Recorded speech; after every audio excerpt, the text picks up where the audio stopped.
बीजापुर के पत्रकार की हत्या मामले में मुकेश चंद्राकर को लेकर देश भर में प्रदेश भर में गुस्सा है और आज राजधानी रायपुर से जो पत्रकार हैं वो पैदल मार्च करते हुए राजभवन यहाँ पर पहुँचे हुए राजभवन राज्यपाल से मुलाकात करने की यहाँ पर जो कोशिश है वो फिलहाल यहाँ पर की जा रही है। और ये जो तमाम पत्रकार यहाँ पर पहुँचे हैं ये इस बात को लेकर ही नाराज़ हैं कि इस तरीके की घटना की पुनरावृत्ति ना हो।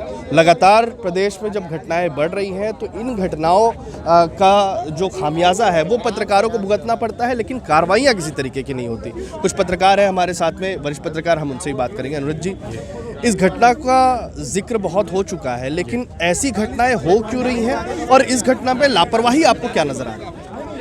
कमज़ोर कानून व्यवस्था।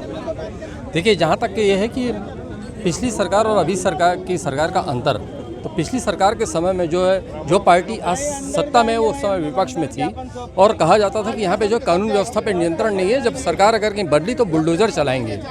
तो बुलडोजर चलाना ठीक है कि उन्होंने अपना संकेत दे दिया, कोई ज़रूरी नहीं कि बुलडोजर चले, लेकिन तब्दीली हुई, सत्ता परिवर्तन हुआ, लेकिन आज जो कानून व्यवस्था जो और बेहाल नज़र आ रही है।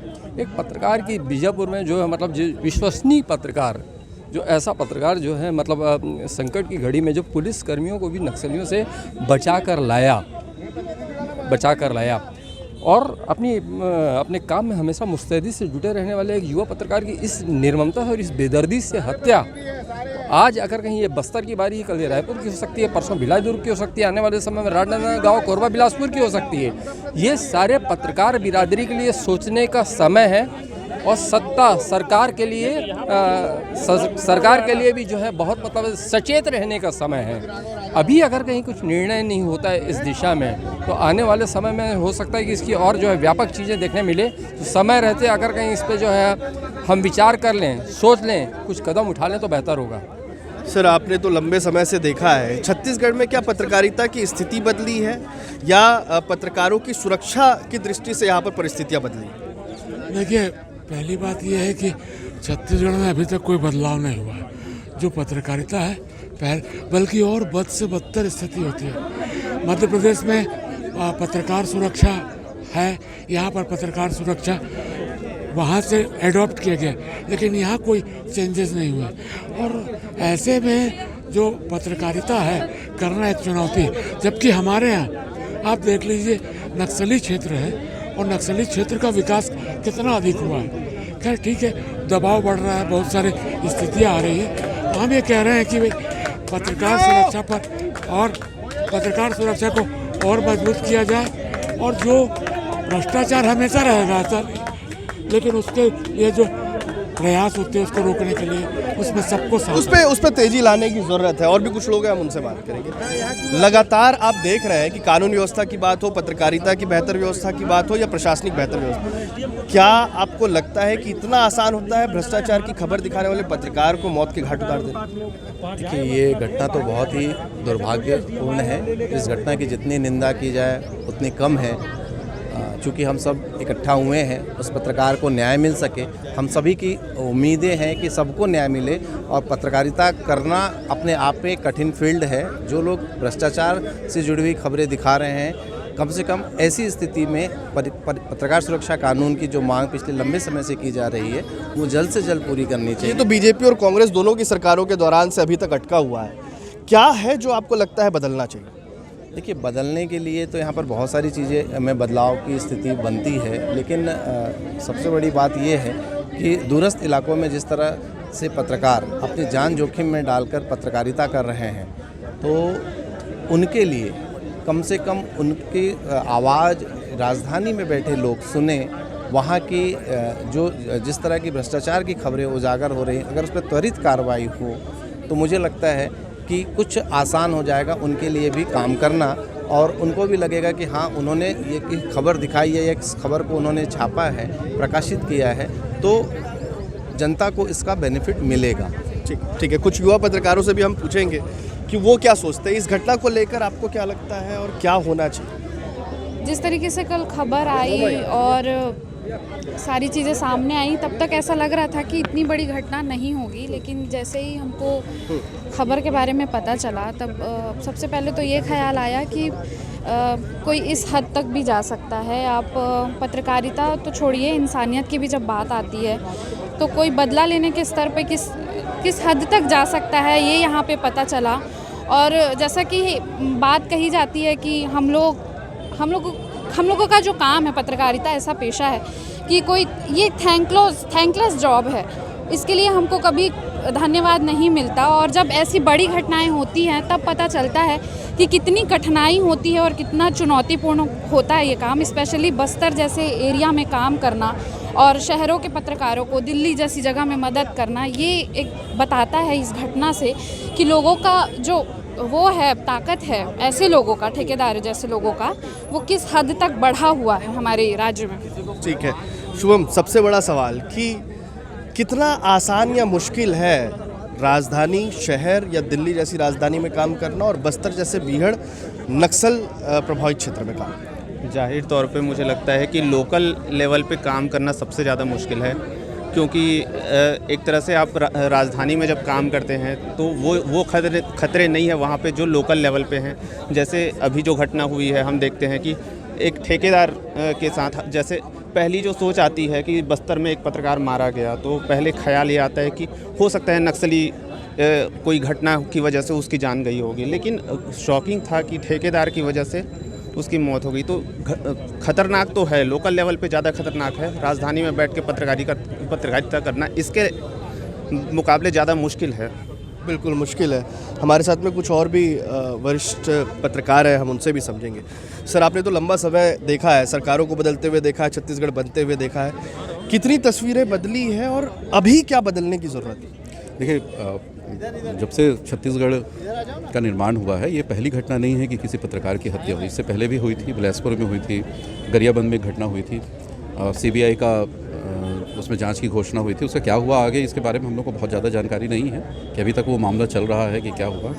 एक सबसे बड़ी बात यह है कि कोई भी पत्रकार अगर वो रिपोर्टिंग करता है तो अपने खुद के लिए नहीं करता है, समाज के लिए करता है, आम लोगों के लिए करता है। जो टैक्स पेयर के जो पैसे से अगर भ्रष्टाचार हो रहा है उसको सामने लाने की कोशिश हो रही है।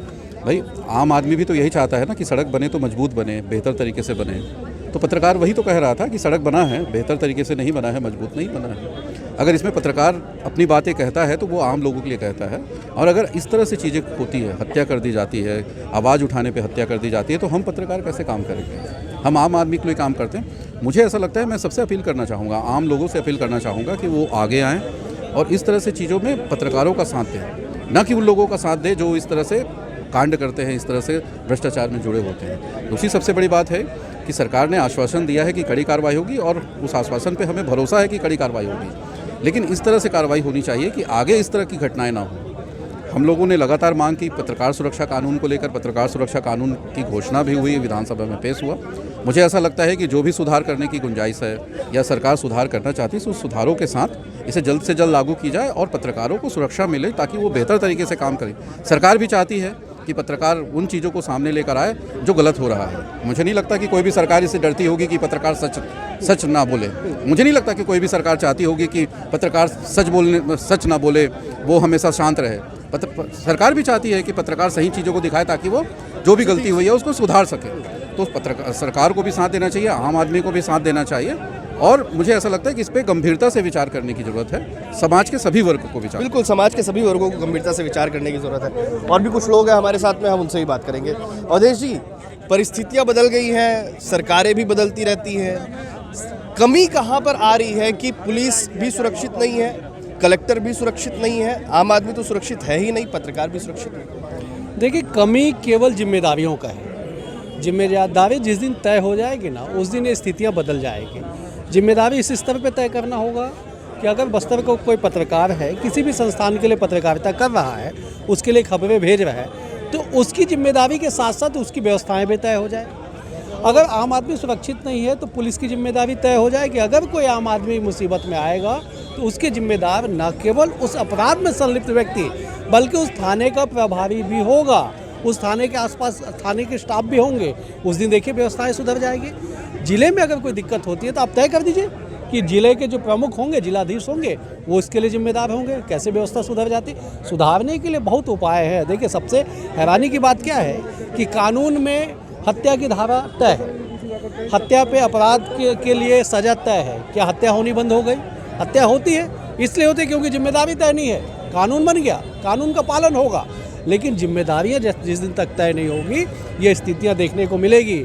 आप यकीन मानिए कल मुकेश की हत्या हुई है, कल अवधेश की भी हत्या हो सकती है, किसी की भी हत्या हो सकती है। इसके लिए जिम्मेदारी तय करते हुए हम सबको एक ऐसा साझा प्रयास करना चाहिए जिससे समस्या पे चर्चा ना, समाधान पे चर्चा हो और उसका निष्कर्ष निकले और उसका कुछ असर धरातल पे दिखाई। लेकिन अवधेश जी, क्या इतना आसान है कि एक अपराधी अगर किसी अपराध को अंजाम देता है, नक्सल प्रभावित क्षेत्र में अगर कोई अपराध को अंजाम दिया जाता है, लेकिन एक ठेकेदार जिसको व्यापार करना होता है, जो भ्रष्टाचार तक का एक बड़ा घोटाला या गड़बड़ी वो कर सकता है, क्या हत्या इतना आसान हो चुका है वो भी पत्रकार की कि उसको घर में बुलाकर दफना दिया जाए? कौन ठेकेदार? आप समझिए ना, ठेकेदार के पीछे की कहानी समझिए। ठेकेदार बना कैसे, किसके आशीर्वाद से ठेकेदार बना, किसका चरण पकड़ के यहाँ तक पहुँचा? आप उस कड़ी को तलाशिए, उस कड़ी के अंतिम कड़ी पे वार कीजिए ना। एक ठेकेदार की कतई ये हिम्मत नहीं है, हम लोग भी कई सालों से पत्रकारिता कर रहे हैं, एक ठेकेदार की विशुद्ध रूप से इतनी हिम्मत नहीं है कि वो इस तरह की घटना को अंजाम दे दे। वो मुकेश के साथ, जिस मुकेश को आधी दुनिया जानती है पत्रकारिता के क्षेत्र में जुड़े हुए, मैं भारत की बात नहीं कर रहा हूँ, मैं विश्व की बात कर रहा हूँ। पत्रकारिता से जुड़े हुए आधी दुनिया मुकेश चंद्राकर के नाम से वाकिफ थी। महज 30-32 साल की उम्र में उसने इतना संघर्ष किया, इतना मुकाम बनाया, उसकी हत्या इतनी आसानी से, ये केवल और केवल ठेकेदार की गलती नहीं है। अगर सूक्ष्म जांच हो जाए, अगर इसमें बृहद जांच हो जाए तो अमित जी आप यकीन मानिएगा ठेकेदार के पीछे खेलने वाले लोग सामने आ जाएंगे। बिल्कुल, बेनकाब होने के लिए तो बहुत सारे चेहरे हैं, लेकिन उन्हें बेनकाब करेगा कौन, ये अब भी एक बड़ा सवाल बना हुआ है। और ऐसे ही तमाम अपडेट के साथ में हम इससे जुड़ी तमाम खबरें आप तक पहुंचाते रहेंगे। फिलहाल राजभवन पहुंचे हुए हैं पत्रकार, राजभवन में राज्यपाल से मिलने का समय अब तक नहीं मिल सका है और इस बात की भी नाराज़गी है कि व्यवस्था कब सुधरेगी। अगर आसानी से राज्यपाल से मुलाकात नहीं हो पाती, आसानी से पुलिस अधीक्षक अपना काम नहीं कर पाता, पत्रकार सुरक्षा को लेकर अगर कोई कड़े फैसले त्वरित फौरी तौर पर नहीं लिए जा पाते हैं, तो आखिरकार ये सिस्टम चल कैसे रहा है, ये एक बड़ा सवाल है। छत्तीसगढ़ से TV9 के लिए अमित मिश्रा।